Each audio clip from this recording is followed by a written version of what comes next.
Hello everyone. இன்னைக்கு நம்ம வந்து ஒரு இம்பார்ட்டண்ட்டான ஒரு ப்ராப்ளம் தான் வந்து பார்க்க போறோம். இது வந்து ரிப்பீட்டடா வந்து சிபிஎஸ்இ எக்ஸாம்ஸ்ல வந்து கேட்கப்பட்ட கொஷின்ஸ் அண்ட் ஆல்சோ நீங்க இது வந்து நீட் இந்த மாரி காம்படிட்டிவ் எக்ஸாம்ஸ்ல வந்து எதிர்பார்க்கலாம்.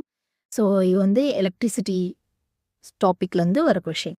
இதில் என்ன சொல்லியிருக்காங்க அப்படின்னா, "a uniform wire of resistance 4R is bent in the form of a circle." ஒரு யூனிஃபார்ம் வயர்ன்னு சொல்லிட்டாங்க. அப்படின்னா அந்த வயர் வந்து யூனிஃபார்மா இருக்கு அப்படின்னு சொல்றாங்க. அது வந்து என்ன பண்றாங்கன்னா, ரெசிஸ்டன்ஸ் வந்து 4R இருக்கு அப்படின்னு சொல்றாங்க. Is bent in the form of a circle. ஒரு சர்க்கிள் ஃபார்ம்ல வந்து அந்த ஒயரை வந்து பெண்ட் பண்ணி வச்சிருக்காங்க. அதோட டோட்டல் ரெசிஸ்டன்ஸ் வந்து 4R அப்படின்னு சொல்றாங்க. The effective resistance between the ends of any diameter of the circle is.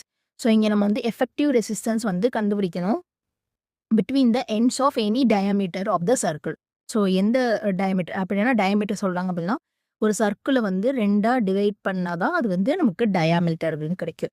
அப்ப இந்த நமக்கு தெரியும் ரெசிஸ்டன்ஸ் வந்து directly proportional to length. Resistance வந்து ஹாஃபா டிவைட் ஆனால் லென்த் வந்து ஹாஃபா டிவைட் ஆகுதுன்னு அர்த்தம். அப்ப இங்க வந்து நமக்கு between the ends of any diameter of the சர்க்கிள்னு சொல்லிட்டாங்க. அப்ப 2 டயாமீட்டர் இருக்கு. அப்ப நமக்கு இந்த லென்த்தோட ரெசிஸ்டன்ஸ் வந்து எப்படி இருக்குன்னா 4R/2. இந்த லென்த்தோட ரெசிஸ்டன்ஸ் வந்து 4R/2. அதாவது இந்த டயாமீட்டருக்கும் இந்த டயாமீட்டருக்கும் உள்ள ரெசிஸ்டன்ஸ். அப்போ எவ்வளோ இருக்கும்? இந்த பாயிண்ட்ல இருக்கிற ரெசிஸ்டன்ஸ் வந்து 2R அண்ட் இந்த டயாமீட்டர் இருக்கிற பாயிண்ட்ல இருக்கிற ரெசிஸ்டன்ஸ் வந்து 2Rன்னு இருக்கும். இப்போ இது ஒரு சர்க்யூட் மாதிரி நீங்க பார்த்தீங்க அப்படின்னா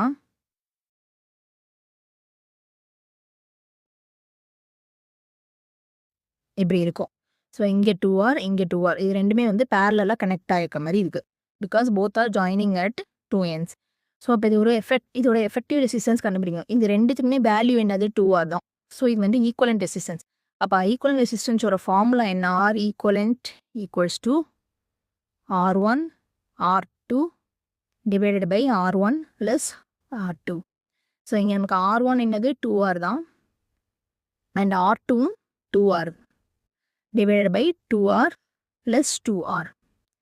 2R into 2R 4R square divided by 4R.